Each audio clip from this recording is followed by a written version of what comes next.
Frog and Toad Are Friends, Part 2, The Story. One day in summer, Frog was not feeling well. Toad said, "Frog, you are looking quite green."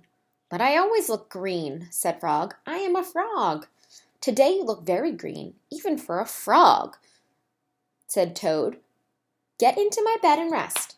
Toad made Frog a cup of hot tea. Frog drank the tea, and then he said, "Tell me a story while I am resting." "All right," said Toad. "Let me think of a story to tell you." Toad thought and thought, but he could not think of a story to tell Frog. "I will go out on the front porch and walk up and down," said Toad. "Perhaps that will help me think of a story." Toad walked up and down on the porch for a long time, but he could not think of a story to tell Frog.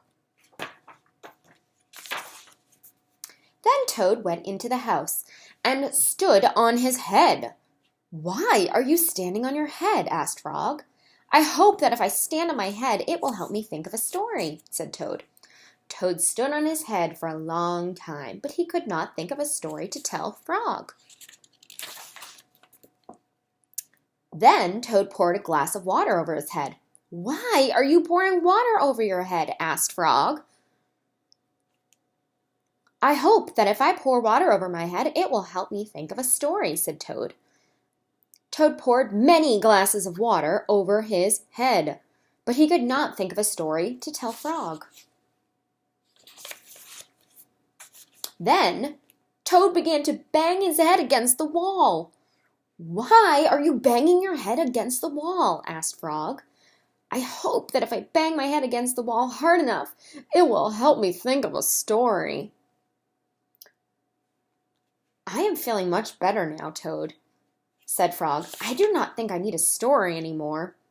"Then you get out of bed and let me get into it," said Toad, "because I am now feeling terrible." Frog said, "Would you like me to tell you a story, Toad?" "Yes," said Toad, "if you know one." "Once upon a time," said Frog, "there were two good friends, a frog and a toad. The frog was not feeling well. He asked his friend the toad to tell him a story. The toad could not think of a story. He walked up and down on the porch, but he could not think of a story. He stood on his head, but he could not think of a story. He poured water over his head, but he could not think of a story. He banged his head against the wall, but he could not think of a story.